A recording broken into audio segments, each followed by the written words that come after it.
นี่ល្អមកខ្លាំងណាស់ទៅខ្ញុំមិននឹកស្មានថានាងធ្វើរឿងថោកទាបបែបនេះសោះភាពផិតក្បត់និងភាពលួចលាក់ស៊ីក្រោយខ្នងរបស់នេះខ្ញុំឲ្យនាង100បន្ទុកទៅចោះគិតថានាងបាត់ការចងចាំប៉ុន្តែខ្ញុំមិនស្មានសោះថាការចងចាំរបស់នាងចងចាំតែរឿងលើក្រេរឿងផិតក្បត់រឿងថោកទាបបែបនេះសោះលេងម៉ែចាំមើលនាងកាន់តែចង់ផិតខ្ញុំកាន់តែហាមនាងចង់ដឹងថាដល់ពេលដែលតណ្ហារបស់នាងឡើងដល់កតើនាងនឹងមានអារម្មណ៍បែបណានេះលេងម៉ែចាប់តែលេងនេះហាមមិនលងនេះហ៎នេះអត់ខាច់ចាំតជាមួយនឹងគ្នាហ្នឹងគាត់ហឺលខែហ្មងហ៎ខ្ញុំមិនបាច់ទៅរឿងលើក្រេទេតែខ្ញុំកំពុងតែនិយាយអំពីទង្វើរបស់នាងជាមួយប្រុសស្រីនៅលើម៉ូតូនេះនេះឡើងមកងាកខ្ញុំបែបនេះចាប់ទៅប៉ុនលោកឡើងមកងាកខ្ញុំបែបនេះនៅមុខនោះប្រុសបែបនេះសមដែរទេហ្នឹងឯងចាប់នៅប្រុសហ៎សមអត់ចេះខ្មាស់គេដែរ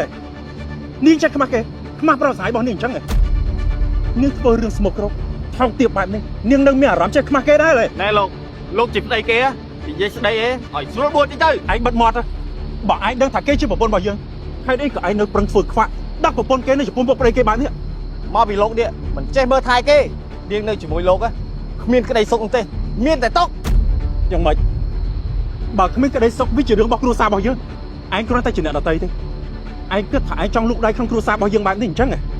កុំគិតអីសោះឯងត្រឹមតែជាប្រុសស្រីថោកទាបរបស់ប្រពន្ធយើងទេហៅខ្ញុំថាសហាយ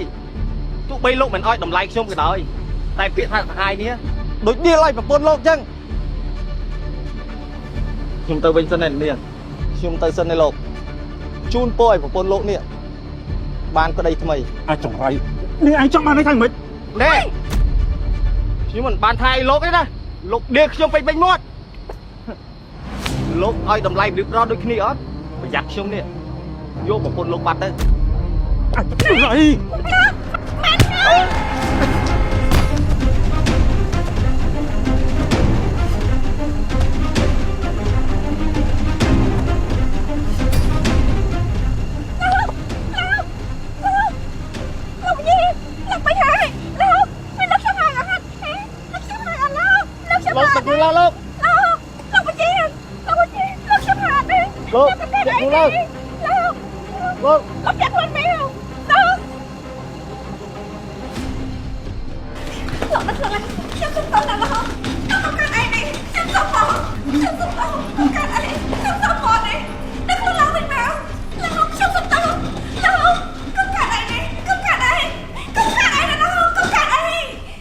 សូមសញ្ញាមេត្តារឿង